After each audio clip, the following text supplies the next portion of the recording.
Saudara dan saudariku yang terkasih, Salam. Selamat berjumpa kembali dengan Renungan Harian Iona, Inspiration of New Apostolic. Kiranya damai sejahtera Tuhan Yesus Kristus senantiasa menyertai kita.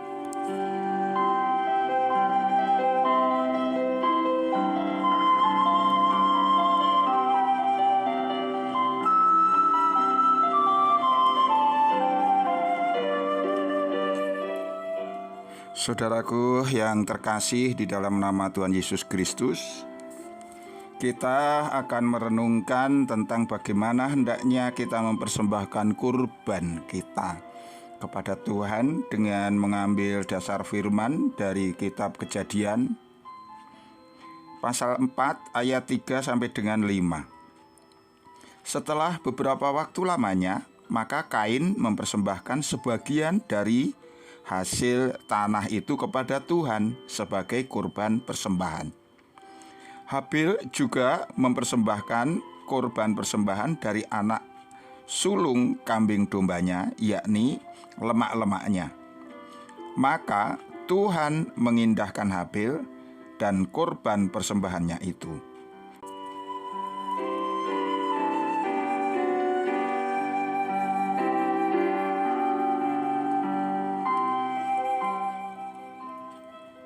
Saudaraku yang terkasih, perihal mempersembahkan kurban, kita mengambil contoh dari pengorbanan yang pertama yang dilakukan oleh manusia yang tercatat di dalam kitab suci, yaitu apa yang dipersembahkan oleh Habil dan Kain.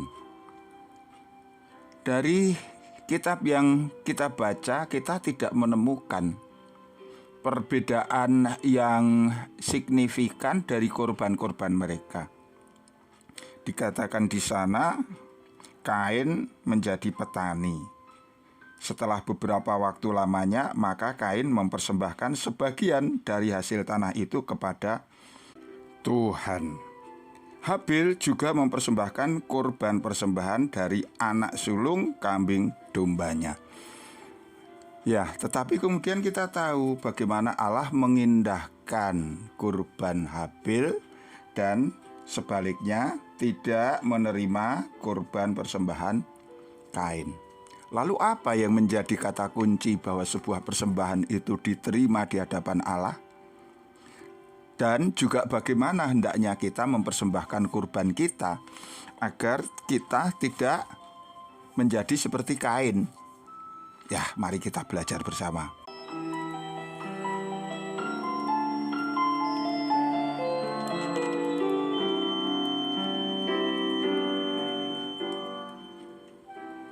Di dalam Perjanjian Lama, orang-orang Yahudi biasa memberikan persembahan kurban kepada Allah dengan beberapa tujuan. Pertama, untuk menyembah Dia melalui persembahan dan juga kurban. Salah satu di antaranya, mereka mengakui bahwa Allah adalah Sang Pemberi segala sesuatu. Mereka mengakui bahwa segala sesuatu yang mereka miliki adalah berkat dari Sang Pemberi, dari Allah yang Maha Kekal. Dan mereka menyangkal bahwa semua yang mereka miliki adalah pemberian pihak lain ataupun hasil pekerjaan mereka sendiri. Kemudian juga mereka mengucapkan syukur kepada Allah karena mereka yakin Allah yang menyediakan kebutuhan-kebutuhan bagi mereka.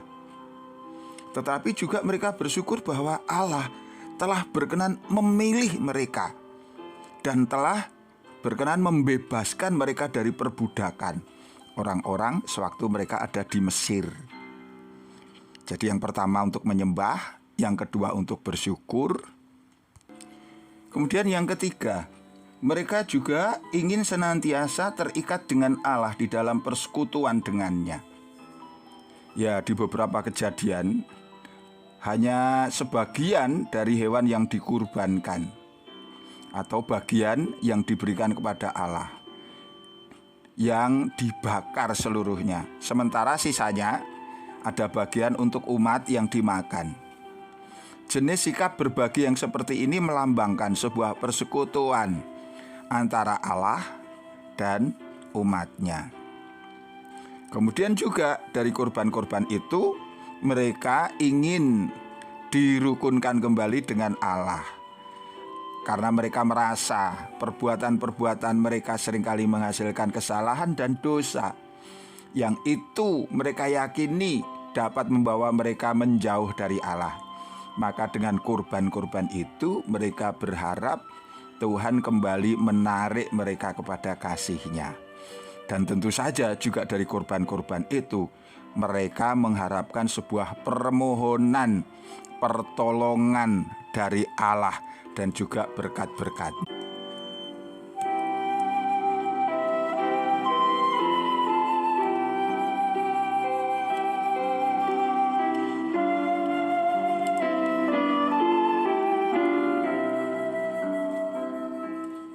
Jika kita ingin belajar tentang bagaimana itu sebuah persembahan ataupun kurban yang baik, yang berkenan di hadapan Allah, satu-satunya contoh yang sempurna adalah kurban Tuhan Yesus Kristus.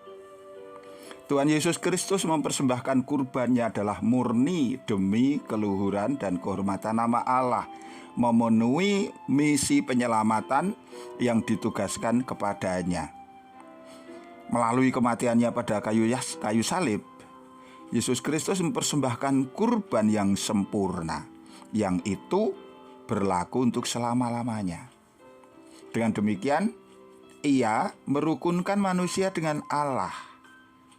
Semua orang yang percaya kepadanya dan mengikut Dia dapat diselamatkan tanpa harus mempersembahkan kurban-kurban tambahan.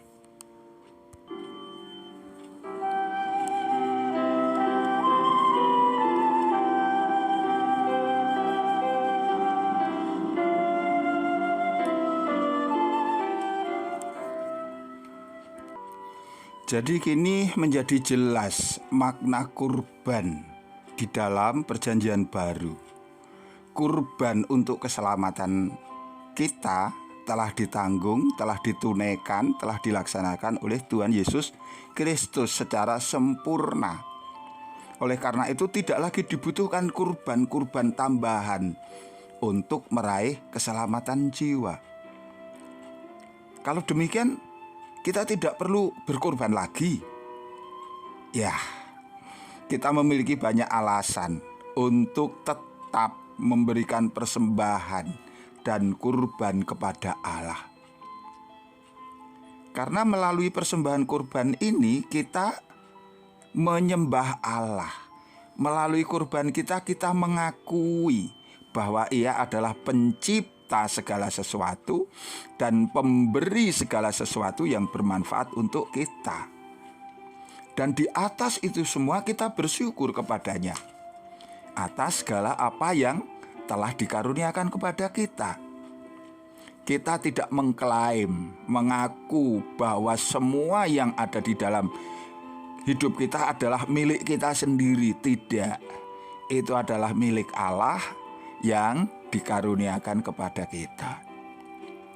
Kita juga mempersembahkan sebuah kurban karena melalui kurban kita dapat mengungkapkan rasa syukur kita kepada Allah atas karunia-karunia yang jasmani maupun yang rohani.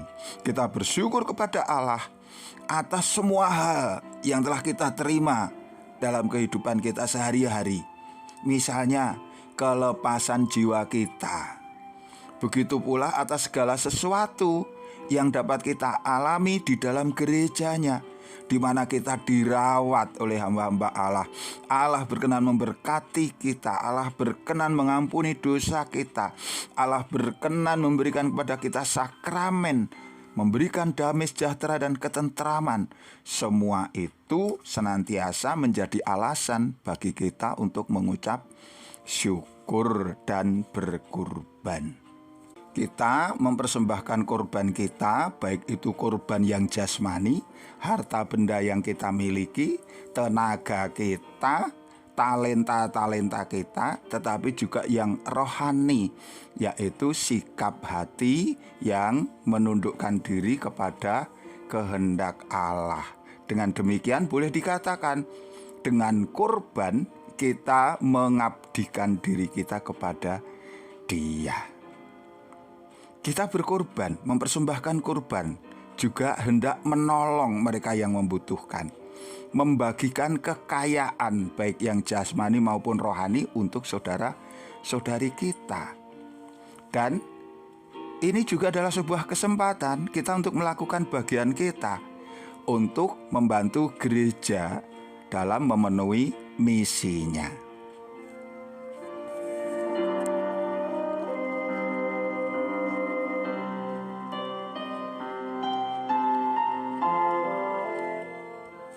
Ya, untuk kita dapat mempersembahkan kurban dengan benar dan agar kurban kita itu berkenan di hadapan Allah, pertama yang harus kita lakukan, mari kita meninggalkan segala sesuatu yang dapat menjadi penghalang bagi persekutuan kita dengan Tuhan Yesus Kristus, yakni dosa dalam segala bentuknya, serta pikiran dan pendapat yang tidak sesuai dengan yang dimiliki oleh Yesus.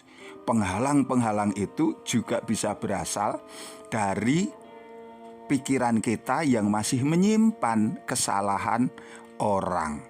Saya akan bacakan petunjuk Tuhan Yesus di dalam Matius 5 ayat 23 sampai dengan 24. Sebab itu jika engkau mempersembahkan persembahanmu di atas mezbah, dan engkau teringat akan sesuatu yang ada dalam hati saudaramu terhadap engkau, tinggalkanlah persembahanmu di depan mezbah itu, dan pergilah berdamai dahulu dengan saudaramu, lalu kembali untuk mempersembahkan persembahan itu. Kemudian juga hal yang penting agar persembahan kita berkenan di hadapan Allah, yaitu kita hendaknya berusaha keras untuk melepaskan semua tuduhan kepada orang lain, celaan kepada orang yang tidak kita sukai, perlakuan-perlakuan, pikiran-pikiran yang buruk untuk membalas dendam terhadap orang yang telah menyakiti kita. Karena sesungguhnya pembalasan itu adalah hak Allah. Kita sama sekali tidak diizinkan untuk melakukan pembalasan dalam bentuk apapun. Saya akan bacakan apa yang tertulis di dalam kitab Roma pasal 12 ayat 19. Saudara-saudaraku yang kekasih, janganlah kamu sendiri menuntut pembalasan, tetapi berilah tempat kepada murka Allah.